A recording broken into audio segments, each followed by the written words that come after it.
Sigma 20. Shock 2 DGDN review. Excellent average shot. Sigma has sneakily been releasing a number of compact, wide aperture lenses designed for mirrorless cameras. Already on the company's 7th edition to the I series, the new 20. F/2 DGDN is now the widest of its kind yet. Build quality. The Sigma 20.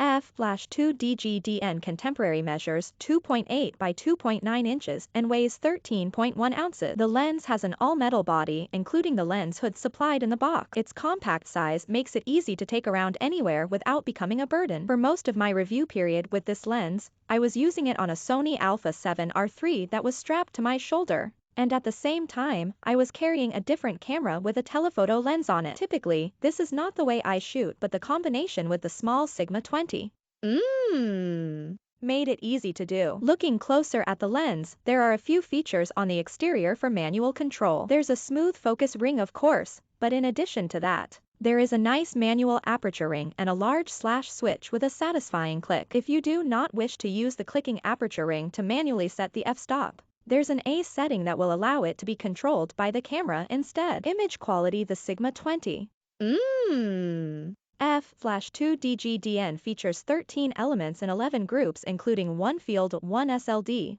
and 3 aspherical elements. It also uses a 9-blade rounded aperture. You can read more detailed information about its features and construction in Petapixel's news coverage here. In my review period, I never came across noticeable color fringing or aberrations, and all in all, everything was smooth sailing when opening my images to edit. Testing its sharpness, I took a series of images throughout the aperture range to determine the sweet spot. At the center, I found that wide open at f/2 showed subtle purple fringing that would clean up just one click down at f/2.2. And then fully clear at f/2.5. For optimum sharpness, it looks like the range between f/5.6 and f/7.1 were the best. By f/14 the sharpness was beginning to be reduced due to diffraction, and then f/20 and f/22 were plainly soft. At the corners, the aperture range between f/8 and f/11 showed the sharpest result. Center sharpness comparison. Corner sharpness f/2. Corner sharpness f/8. Examining its vignetting with in-body corrections turned off, I thought wide open had a heavy exposure drop. Fortunately,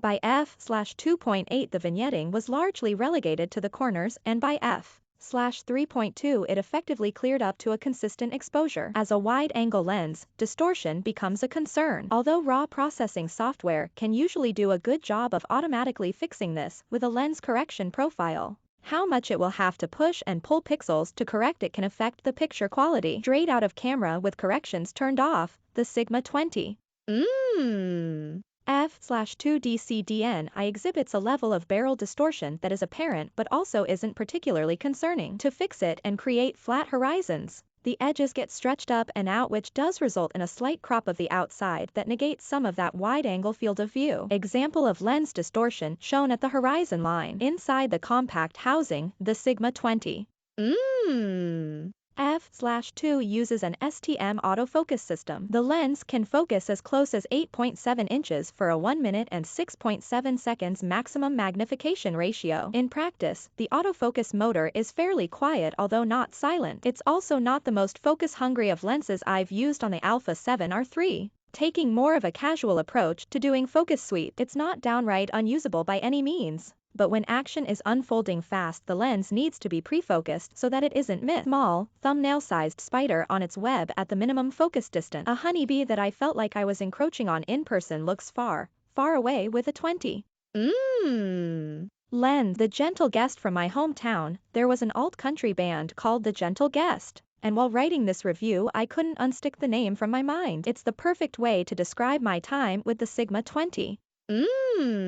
These types of lenses are always tough to review because there's nothing exemplary that demands paragraphs to elaborate on, yet there's also nothing wrong with it that gives me something to latch on to as its downfall. It does have a compact size considering it's a full-frame wide-angle lens, which makes it simple to put on my camera and forget about. It's also adequately sharp for most purposes across its aperture range, and the metal body means it should be durable for a long time to come. There's some level of barrel distortion that will automatically get sorted out once lens profile corrections Make it to the popular raw processing software and it needs to be stopped down a touch to get the best performance like many others. It's a good, capable, mid-priced lens and not much more or less than that. Are there alternatives? Interestingly, Sigma already has a lens that is remarkably similar to the new 20.